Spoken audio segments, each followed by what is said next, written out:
Hello बच्चों, कैसे हैं आप लोग। आज का जो अपना वीडियो है वो क्लास 10th बायोलॉजी का पहला चैप्टर जिसका नाम जैव प्रक्रम पोषण है, उससे संबंधित महत्वपूर्ण ऑब्जेक्टिव प्रश्न को हम लोग देखने वाले हैं। ठीक है, तो चलिए देखते हैं। पहला प्रश्न है, निम्नलिखित क्रियाओं में कौन सजीव के मुख्य लक्षण है। तो देखिए, सजीव का जो सबसे मुख्य लक्षण है वो क्या है, वो है श्वसन करना।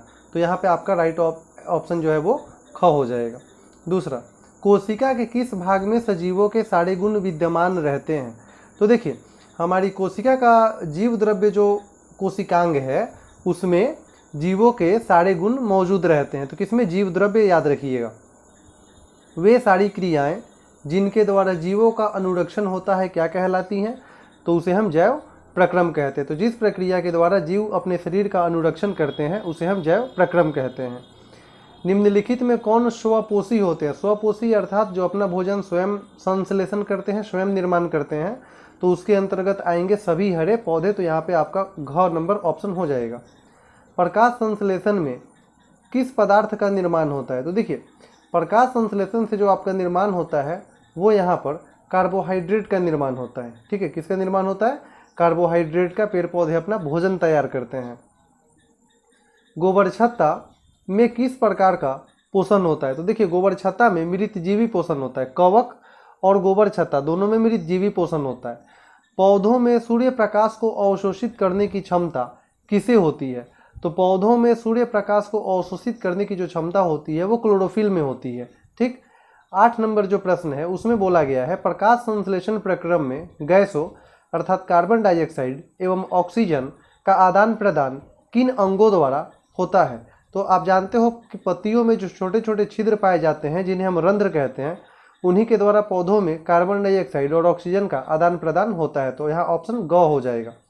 9 नंबर, मनुष्य के दांत की सबसे ऊपरी परत क्या है। तो सबसे ऊपरी जो परत होती है उसे हम इनामेल कहते हैं, जो सफ़ेद रंग का होता है। ठीक है, और ये जो डेंटाइन है, ये डेंटाइन पीले रंग का होता है।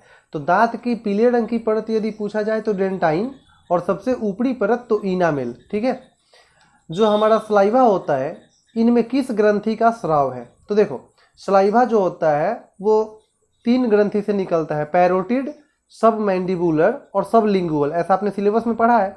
तो यहाँ पे कौन सा ऑप्शन अपना हो जाएगा, पैरोटिड ग्रंथि, ऑप्शन नंबर क। ठीक है, इनमें से क्या जठर रस में मौजूद नहीं होता है। तो देखो, जठर रस अमाशय से निकलता है, उसमें HCl अर्थात हाइड्रोक्लोरिक अम्ल भी होता है, म्यूकस भी होता है, पेप्सिनोजेन भी होता है, लेकिन पीत नहीं होता है क्योंकि पीत लीवर से निकलता है।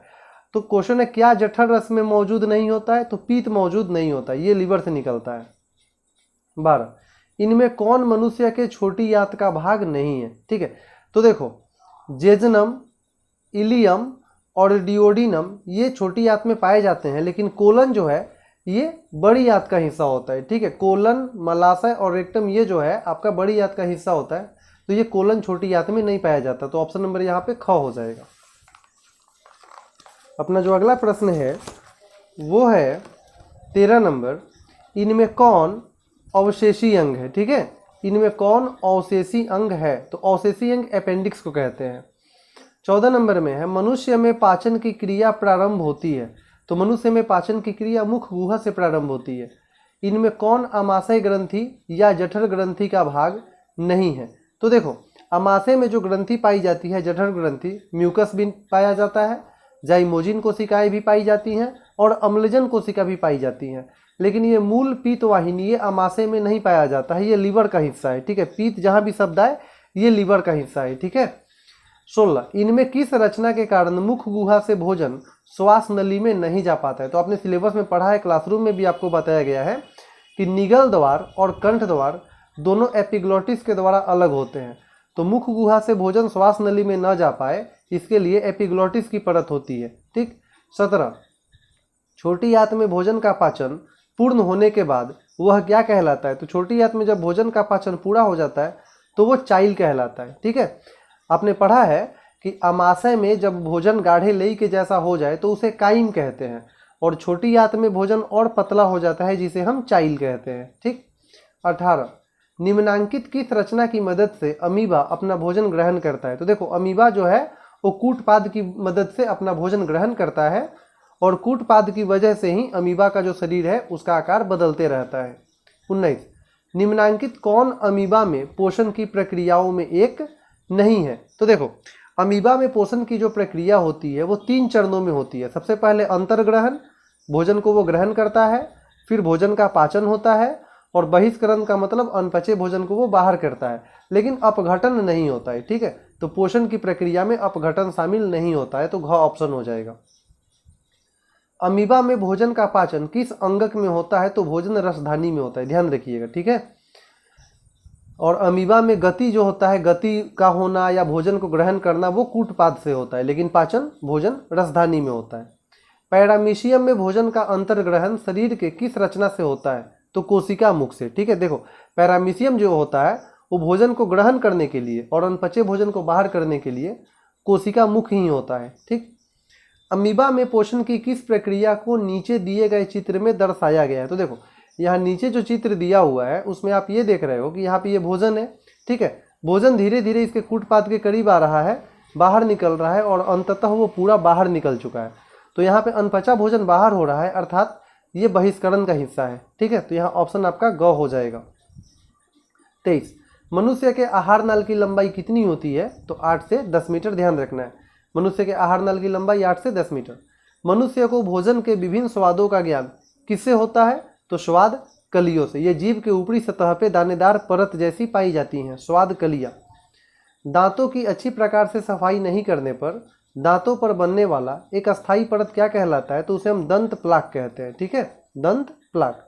नेक्स्ट है, इनमें कौन मनुष्य के मुख गुहा में पाई जाने वाली लार ग्रंथि नहीं है?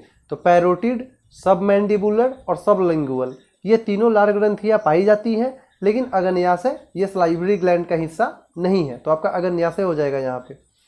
आहार नाल में क्रमाकुंचन को दर्शाने वाले चित्र में चिन्हित स्थान किस प्रक्रिया को दर्शाता है? तो देखो आपने पढ़ा है, क्लासरूम में आपको बताया गया है, जैसे ही आहार नाल में, मतलब ये ग्रास नली का हिस्सा है, ग्रास नली में जैसे ही भोजन का टुकड़ा आता है, ये जो ग्रास नली है वो फैलने और सिकुड़ने लगती है। इस फैलने सिकुड़ने को ही हम क्रमाकुंचन कहते हैं। तो यहाँ पे ये जो तीर का चिन्ह आपको दिखाया गया है, ये फैलने का है या सिकुड़ने का है? तो आप यहाँ पे देख रहे हो कि ये दोनों परत सिकुड़ा हुआ है, तो सिकुड़ने को हम क्या कहते हैं? सिकुड़ने को हम संकुचन कहते हैं। तो यहाँ पे संकुचन की प्रक्रिया आपको दिखाई गई है। ठीक है, आपका जो अगला प्रश्न है 28, अमाशय की भीतरी दीवार पर किस प्रकार की कोशिकाओं का अस्तर होता है? तो देखो अमाशय की जो सबसे भीतरी दीवार होती है उस पर स्तंभाकार एपिथेलियम कोशिका का अस्तर होता है। ठीक है, अमाशय की दीवार में होने वाला घाव जिसे हम पेप्टिक अल्सर के नाम से जानते हैं, निम्नलिखित में किसके अत्यधिक स्राव से हो सकता है? तो जो पेप्टिक अल्सर होता है वो कब ज़्यादा, मतलब किस व्यक्ति को होता है? जब HCl बहुत ज़्यादा निकलता है, तो यहाँ पे अम्लीय स्राव हो जाएगा। ठीक, इनमें कौन वसा को वसा अम्ल तथा ग्लिसरॉल में बदल देता है? तो वसा को वसा अम्ल और ग्लिसरॉल में बदलना वो लाइपेज का काम है। ठीक है, जहाँ भी वसा शब्द आए आपका आंसर लाइपेज हो जाएगा। मानव आहार नाल के किस भाग की लंबाई सबसे अधिक होती है? तो छोटी आंत की जो लंबाई होती है वो सबसे ज़्यादा होती है। और नेक्स्ट है, मानव शरीर की सबसे बड़ी ग्रंथि क्या है? तो मानव शरीर की सबसे बड़ी ग्रंथि जो होता है वो लीवर होता है, यकृत होता है। ठीक है, तो इस तरह से हमने 32 क्वेश्चन को देखा। फिर कल वाली वीडियो में हम इसका नेक्स्ट चैप्टर देखेंगे जिसका नाम श्वसन है। ठीक है, तो बच्चों आज तक के लिए इतना ही। जय हिंद।